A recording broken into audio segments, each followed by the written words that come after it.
This is Quantum of Solace, a perfect example of the trend of the past couple of years. Machine gun editing.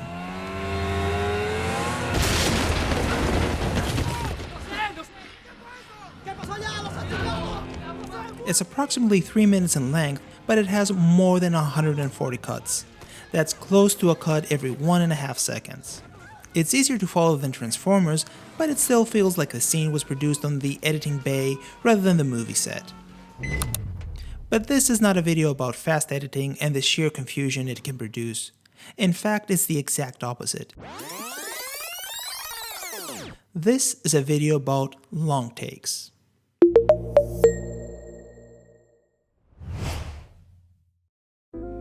Long takes can be visually stunning, but aesthetics aside, they can do so much more. With no edits to distract, a long take gives a lot of clarity to a scene.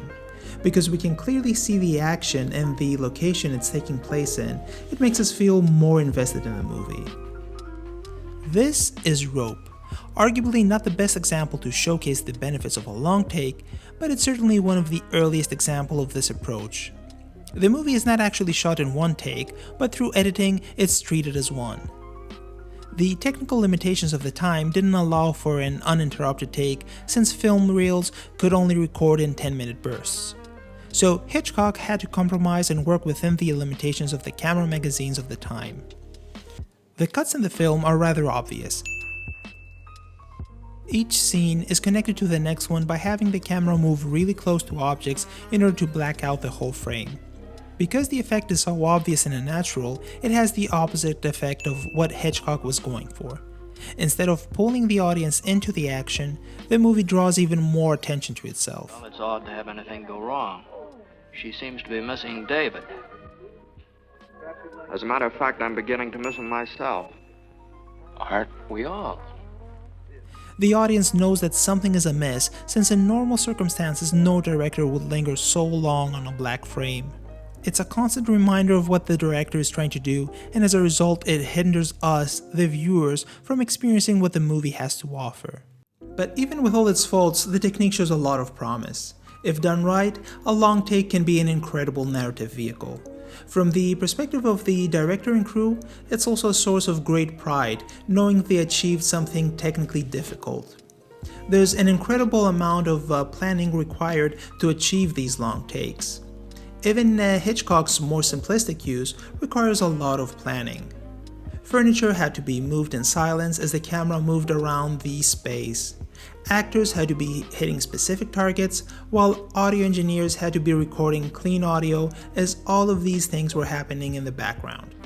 The Rope was just a taste of things to come in the demanding world of long takes. In the coming years since then, we see long takes used in pretty much all types of movies. Orson Welles' Touch of Evil starts with a 3.5-minute take and continues later on with an even longer 12-minute take.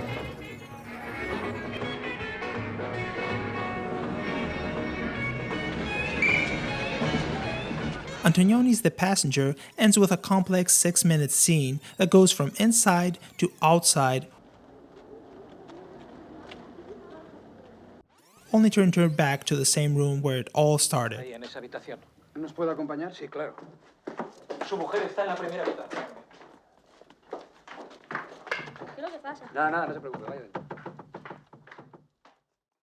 Long takes are not reserved only for serious films.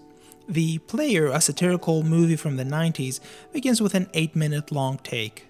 It revolves around a movie studio, the centerpiece of the film. So she can't talk. It's gonna be funny? Yeah, it'll be funny. With Dark a stroke? and weird and funny and with a stroke.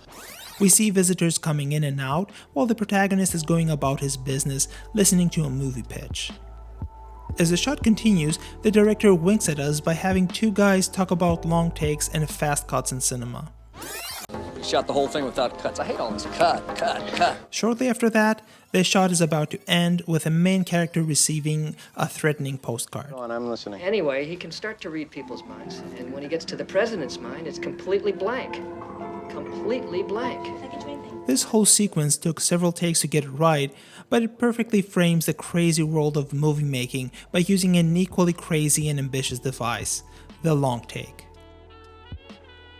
As more directors dip their toes into this technique, the scenes slowly start to get more elaborate.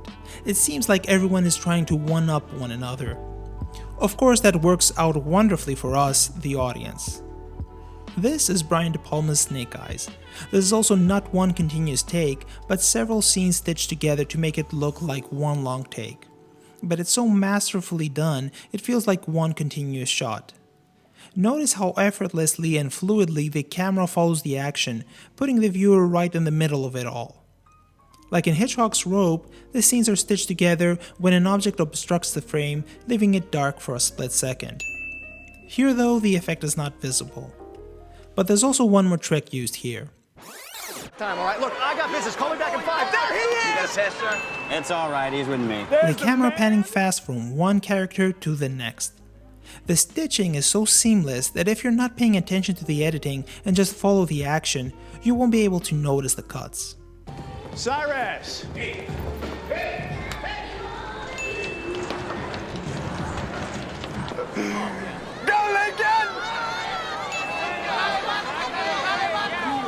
It's when CGI was used though that we got to see long takes reach a whole new level of visual and technical complexity. Let's take Alfonso Cuarón for example. He loves long takes and he's also not afraid to enhance them with the CGI. He's also not afraid to create extremely complex sequences requiring months of planning, shooting, and post-production. Most of his films are littered with long takes, or at least the illusion of one.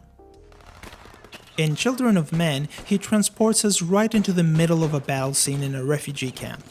The scene doesn't cut once for the entirety of that 6-minute sequence.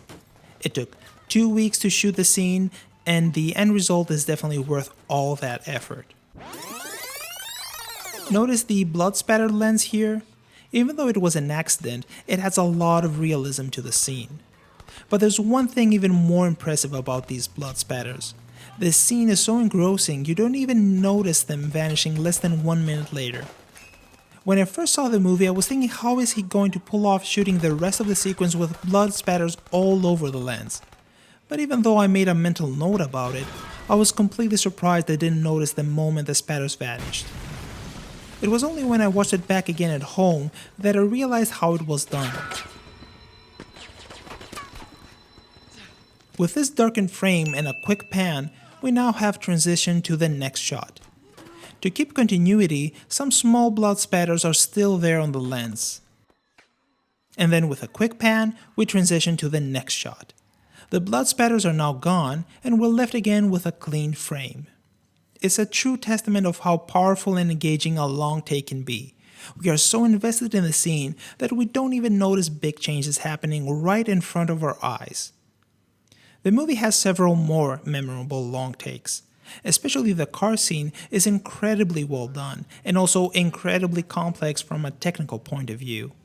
But I would like to focus on another long take from a different movie. Not surprisingly, it's from the same director.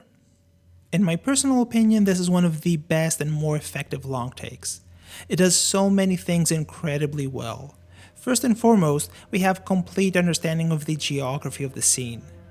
What is truly wonderful is that despite the fact that the sequence is not done with conventional cuts, we actually do get all the conventional camera shots.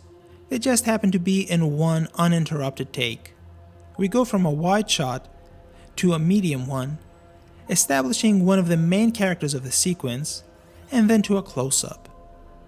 The camera provides us with all the necessary conventions of cinema, but without the distraction of constant cuts. When characters get into serious trouble, the camera again doesn't cut to a different shot. It stays on the action and once more frames everything perfectly for us, so we get to see exactly what is happening to the characters. This long uninterrupted take makes us, the viewer, feel like another member of that team. We, along with the protagonists, observe the disaster unfolding right in front of us. Off structure, Dr. Stone. Off structure. Dr. Stone, detach. You must detach. If you don't detach, that arm's gonna carry you too far. Listen to my voice. You need to focus. Notice also how effectively the sound cuts in and out, further enhancing the effect of this long take. The scene is so visceral, and because of its length, it refuses to let go. It grabs the viewer and puts them in a really uncomfortable situation without withholding any of the action. This long take finally cuts after 12 minutes, but it's quickly followed by another 6-minute continuous shot, even more visceral than the previous one.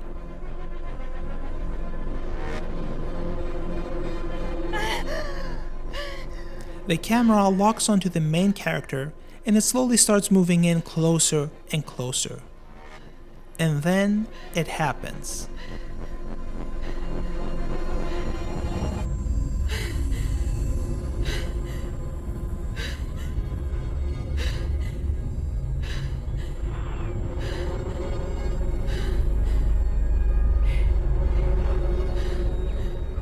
Kowalski, do you copy? Kowalski, I have a visual. We go from a close-up to a first perspective shot. We get to experience the chaos and the panic that the protagonist feels. Shortly after, the camera moves back out again and goes to a wide shot. The camera moves away from the character, and with that move, it perfectly showcases the helplessness the protagonist must feel as she slowly drifts away into space.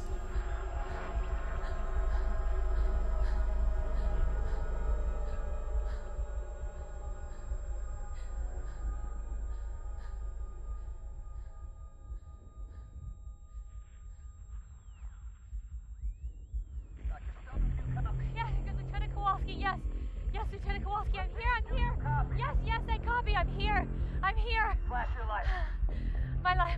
So I can see. As soon as we hear the voice from the other astronaut, a sliver of hope for the protagonist, the camera starts moving closer again to our main character, and just like that, we're back to a medium shot. These two sequences are some of the most effective and visually stunning long takes created for a piece of film. Even though the entirety of these shots are computer generated, that doesn't mean they're less effective or less demanding from a technical point of view. These shots are not any easier to produce than the ones done in a more traditional way. There's an incredible amount of planning and artistry to pull something like this off. Of course, when talking about long takes, one has to mention Birdman, a movie giving the illusion of one continuous long take. Most of the shots though were in the 10 to 15 minute range. Several tricks of the past are employed here. There are multiple scenes employing the total blackout of the frame. They have coffee here. And of course, quick pans of the camera. Hey, out in front of the theater, 10 minutes. Overthink it. But of course, since we can take advantage of computers, there are several other tricks done in post in order to enhance the effect. For example, there are several shots where the camera goes right in front of a mirror, yet no camera or crew can be seen. This involved painstakingly rotoscoping the character and their reflection, and then replacing the rest of the mirror with a reconstructed version of the environment surrounding them. To complete the effect, streaks, smudges, and light effects are added on top. According to the cinematographer, the trickier part was lighting the scene. Lighting an actor for a specific angle would create a shadow when seen from another angle, so the crew had to time the lighting as the camera moved around the space, making sure no unwanted shadows would be seen. Long takes can also be incredibly powerful when used as action pieces. One of the most successful examples of the most recent years can be seen in 2017's Atomic Blonde. The continuous uninterrupted shot makes us feel like we're right there in the middle of the action. It still has some hidden cuts and quick camera pans, but the way it plays out feels very realistic, and we get to experience all that as if we're spectators in that location.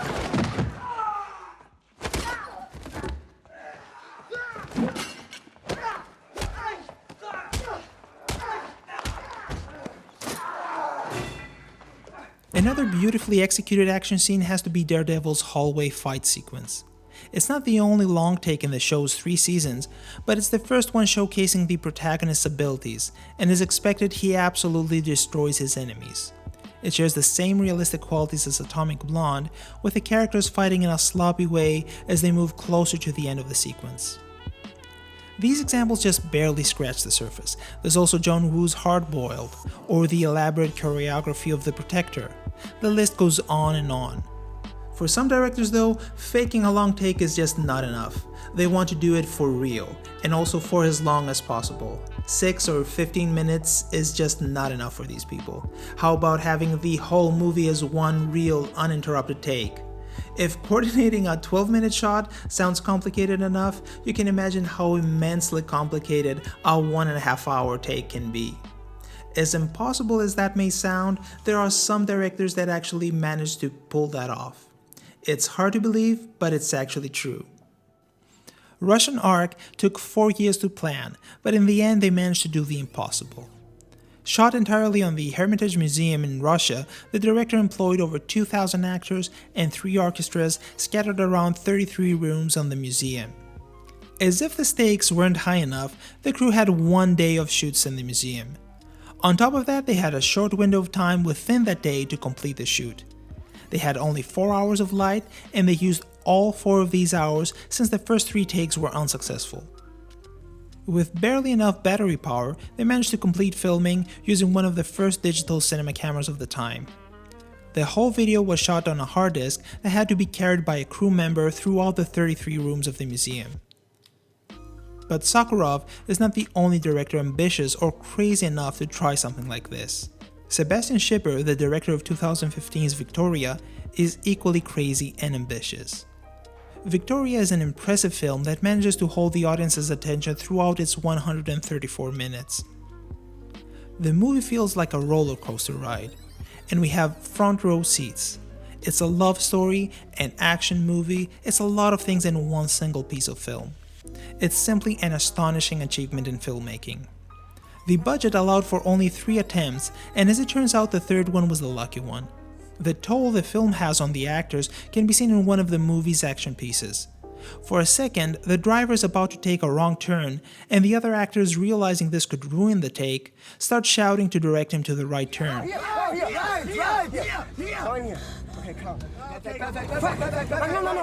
It feels real because it is real. I would strongly suggest to watch these movies in case you haven't, or even watch them again in case you already have. You will definitely appreciate the effort it took to make something like this happen.